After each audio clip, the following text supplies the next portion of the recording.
imbitahin muli. Ayos. Pipreach ako ng 15 minutes. Sisikapin ko na matapos tayo sapagkat alam ko na 10 lang tayo dito.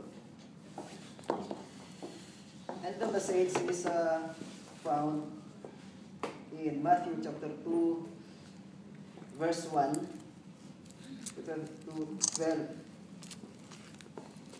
After Jesus was born in Bethlehem, in Judea, during the time of King Herod, Magi from the east came to Jerusalem and asked, "Where is the one who was being born King of the Jews? We saw his star in the east and have come to worship him." When King Herod heard this, he was disturbed, and all Jerusalem with him. When he had called together all the people's chief priests and teachers of the law, he asked them where the Christ was to be born. In Bethlehem, in Judea, they replied, "For this is what the prophet has written. But you, Bethlehem, in the land of Judah, are by no means least among the rulers of Judah, for out of you will come a ruler who will be the shepherd of my people Israel." Then Herod called the Magi secretly and found out from them the exact time the star had appeared. He sent them to Bethlehem and said, "Go and make a careful search for the child. As you find him, report to me so that I too may go and worship him."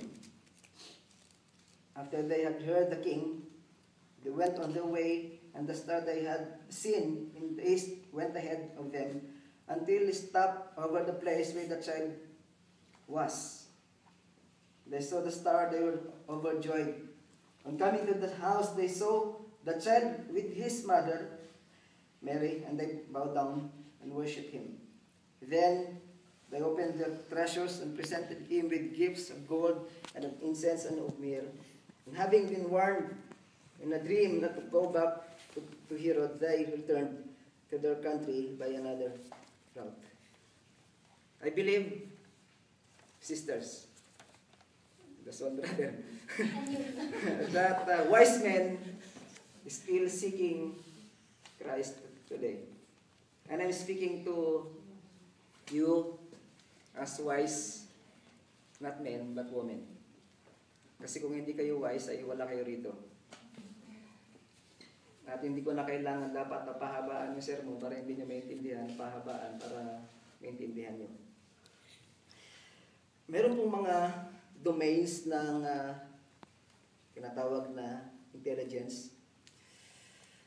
Pero sa Bible, ay dito sa ating binasa, I will give you 3 qualifications or characteristic ng isang wise na tao. Number 1 is that wise women discern the move of God. They know the move of God. Alam nila kung paano kumilos ang Diyos. Alam nila kung ano ang kalooban ng Diyos sa kanilang mga buhay. Itong 3 hari na to, ay hindi 3 hari pala. Mali. Ito ay myth. Hindi sila 3 hari. Marami sila. At tandaan din natin that Jesus Christ was not born on December 25. Kasi pagka siya ay pinanganak ng December, ay wala yung shepherds doon sa kaparangan. Kasi napakalamig eh. So, ang sabi ng mga scholars, si Jesus ay pinanganak mga April o February hanggang sa summer kasi hindi pwedeng mag-shepherd sa labas eh. Malamig na malamig. Pero hindi na mahalaga yung time as long na sineselebrate natin yung birth ng ating Panginoong Jesucristo. Amen. So the wise men and women discern the move of God. Ito kasing kwento na to ay napaka-interesting sapagkat ang Diyos ay nag-arrange ng isang star, ng isang constellation doon sa kalawakan at marami mga tao nakakita ng constellation na yun, ng formation ng star na isang star lang. Marami marami sila, pero ilan lamang ng mga tao ang nakadiscern kung ano ba talaga yung significant ng star na to. At hindi sila nag-guess, hindi sila ito o ito o ito. They are sure na yung star na yon ay star ni Jesus. Tayo mga Christians, hindi tayo nag-guess kung ano yung kalooban ng Diyos sa buhay natin. Alam natin, we know kung ano yung kalooban ng Diyos sa buhay natin. Maraming mga babae sa ibang bagay, matalino. Pero pagdating sa love life, wawagsak. Diba? Naalala ko rito sa Canada ay parang kukunting lalaki. So, ang bala ko sana kasi may mga kadalagahan ako doon sa church na iniwan.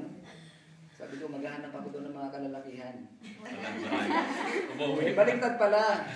Yung mga Filipina pala, umuwi doon sa Pilipinas para mag-asawa. Kasi kulang yung lalaki ito. So, wise woman knows the will of God in their lives. Pagdating, even doon sa pagdating sa kanilang magiging life partner. Hindi pwedeng sasabihin mo, siya ba o hindi? Kailangan sure. Bakit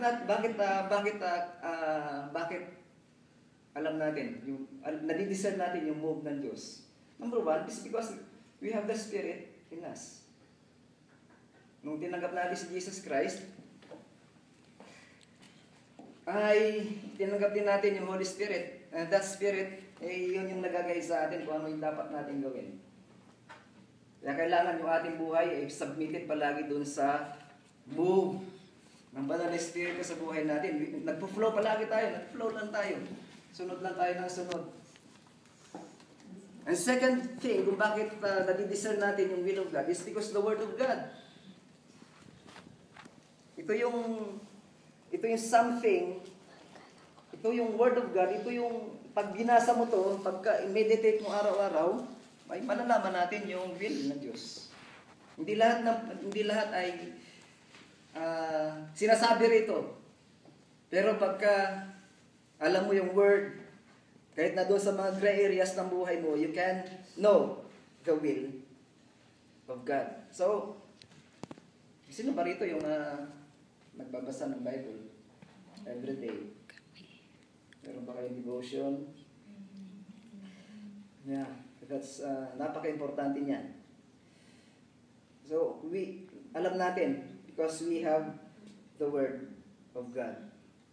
Number 3, we know, nag-discern natin ang move of God, katulad ng ginawa ng mga matatalinong tao na to, wise men, they ask,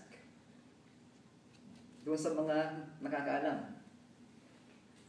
Kung hindi ka sigurado sa galaw mo, anong gagawin? Ask. Doon sa may isa pang mas mature na Christian. Kasi siya yung magpapayo sa'yo kung ano talaga ang mabuting gawin. Hindi hindi kayo meron kasing difference between asking, yung tanong saka nagtatanong. Yung tanong, hindi mo talaga alam. Pero nagtatanong, alam mo na.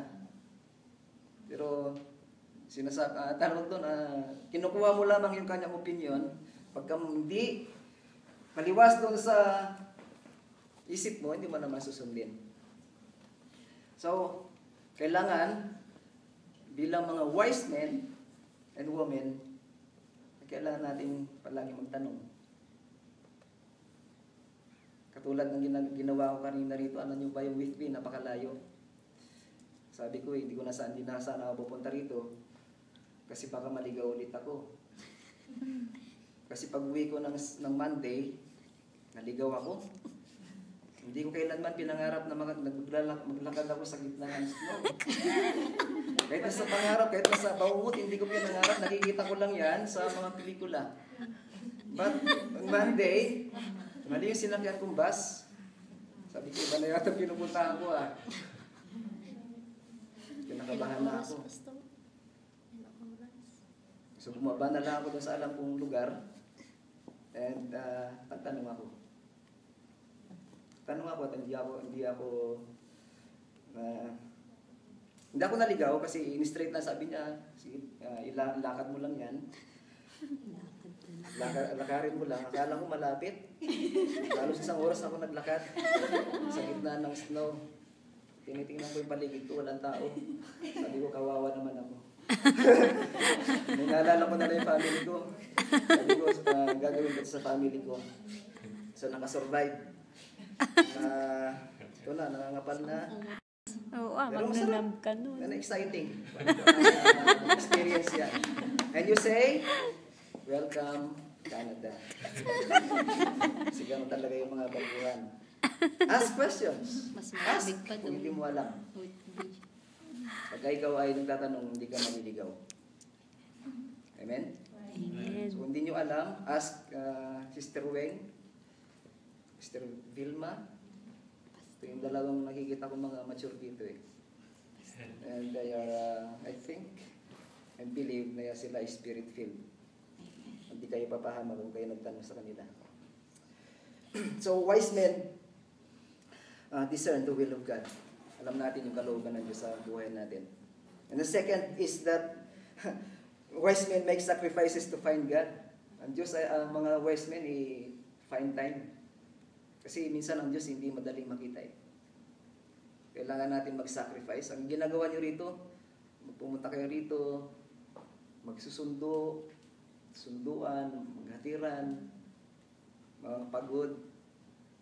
And you find time to meet para sa fellowship and to worship, and that is sacrifice. And sacrifice is a lost art. Kung sa Philippines minsan, kasi pagka may bagyo or may ulan, expected mo that churches ay pupunti. Talagang pinangangatawan nila yung kanilang description that they are the salt of the earth. Bakit yung salt?